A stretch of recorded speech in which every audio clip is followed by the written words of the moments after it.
요즘 한국 증시 정말 그야말로 불장이죠. 근데 이 뜨거운 열기가 과연 우리를 따뜻하게 해주는 온기일까요? 아니면 모든 걸 한순간에 태워버릴 수 있는 위험한 불길일까요? 오늘 바로 이 코스피 열풍의 진짜 모습을 한번 제대로 파헤쳐보겠습니다. 자, 이 숫자 한번 보시죠. 28조 원.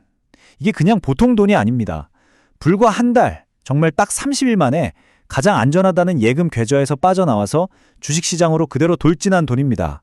이건 거의 자금의 대이동, 전례가 없는 수준이죠. 솔직히 이런 현상 정말 보기 드물거든요.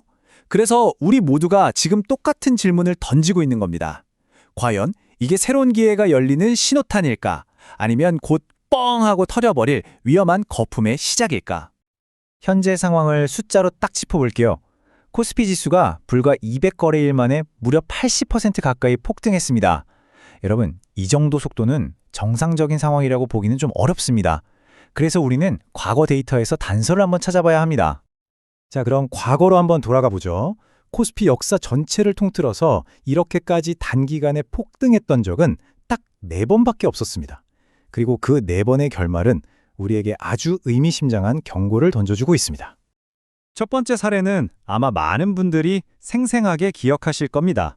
바로 몇 년 전이죠. 전 세계적으로 돈이 넘쳐났던 그 유동성 파티가 한창이었던 2021년의 강세장입니다.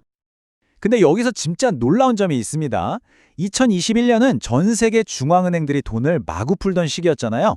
그런데도 250일 동안 46% 상승했어요. 자, 그럼 지금은요?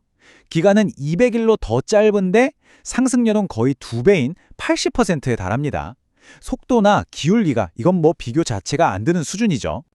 그 파티의 끝은 어땠을까요? 네, 아주 냉혹했습니다. 시장 전체가 와르르 무너졌고 수많은 종목들이 말 그대로 반토막이 났습니다. 그 뜨거웠던 파티 뒤에 찾아왔던 고통, 우린 이걸 반드시 기억해야 합니다. 자, 그럼 다른 시기는 어땠을까요? 이번엔 시간을 조금 더 뒤로 돌려서 2008년 글로벌 금융위기라는 거대한 충격, 바로 다음에 찾아왔던 회복장을 한번 보겠습니다. 2009년 랠리는 180일 동안 70%가 올랐는데요. 어떠세요? 지금의 200일간 80% 상승과 속도나 규모 면에서 과거 사례들 중 가장 비슷하다고 볼 수 있겠죠? 그럼 그 결과는 어땠을까요? 폭풍 같았던 상승 랠리가 끝나고 나서 시장은 거의 1년 동안 그냥 그 자리에 멈춰서 있었습니다. 앞으로 나아가지도 뒤로 물러서지도 못하는 길고 지루한 정체기가 찾아왔던 거죠. 자, 이번엔 훨씬 더 드라마틱한 반등 사례입니다. 바로 대한민국 전체가 위기에 빠졌던 IMF 외환위기 직후의 회복장인데요. 이때 상승세는 지금보다도 훨씬 더 강력했습니다. 하지만 이 엄청난 회복세는 안타깝게도 또 다른 거대한 거품을 만들어냈습니다. 바로 IT 버블, 닷컴 버블이었죠. 그리고 그 거품이 터지자 시장은 이후 600일이라는 긴 시간 동안 다시 반토막이 나고 말았습니다. 이제 마지막 사례입니다. 한국 경제가 고도 성장을 구가하던 1994년입니다. 당시 경제는 정말 좋았고 주식시장도 아주 강한 상승 흐름을 보였죠. 겉으로 보기에는 모든 게 완박한 그야말로 호황기였습니다. 하지만 사실 그건 거대한 폭풍이 오기 전에 고요함이었어요. 이 시기는 바로 IMF 외환 위기라는 국가적 재난이 터지기 직전에 마지막 불꽃이었던 셈입니다. 그 결과 코스피는 전체 가치의 3분의 2가 그냥 공중으로 날아가 버렸습니다. 자, 과거 사례들을 종합해보면 패턴이 보입니다. 이렇게 극단적인 랠리는 보통 큰 위기가 끝난 직후에 나타나거나 아니면 새로운 위기가 터지기 바로 직전에 나타났다는 거죠. 그럼 지금 2024년의 이 랠리는 과연 위기의 끝일까요? 아니면 또 다른 위기의 시작을 알리는 신호일까요? 자, 이제 다시 현재로 돌아와 보겠습니다. 지금 시장을 이끄는 힘은 도대체 무엇이고 또 그 안에 숨겨진 가장 큰 약점은 뭘까요? 과연 이번에는 과거와는 뭔가 다를 수 있을까요? 이 차트를 보시면 지금 시장의 특징이 아주 명확하게 드러납니다. 과거의 랠리들과는 완전히 다른 모습이죠. 이번 상승은요, 거의 모든 걸 단 하나의 엔진, 바로 반도체에 의존하고 있습니다. 이게 바로 양날의 검이라는 겁니다.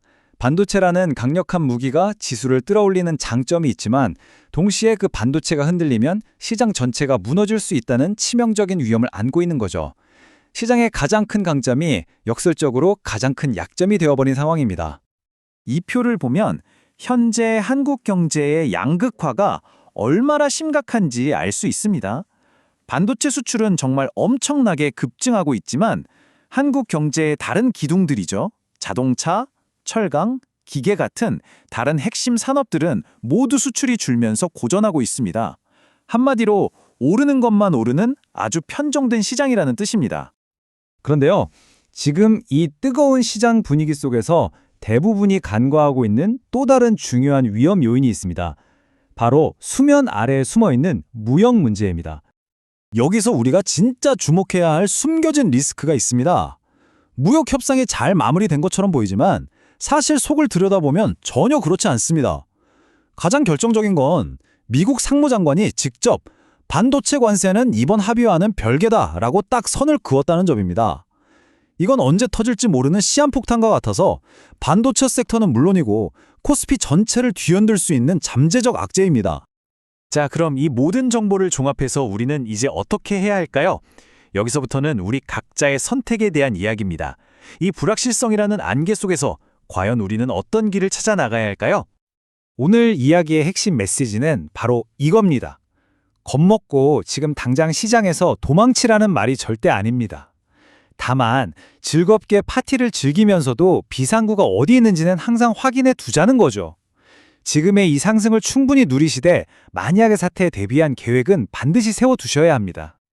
여러분 계좌에 찍히고 있는 그 수익 분명한 현실입니다. 기분 좋은 일이죠. 하지만 만약 내일 시장이 또다시 과거의 역사를 반복한다면 여러분이 세워둔 리스크 대비 계획, 그것 역시 현실적이라고 자신 있게 말할 수 있으신가요? 이 질문에 스스로 답해보시는 시간이 되셨기를 바랍니다.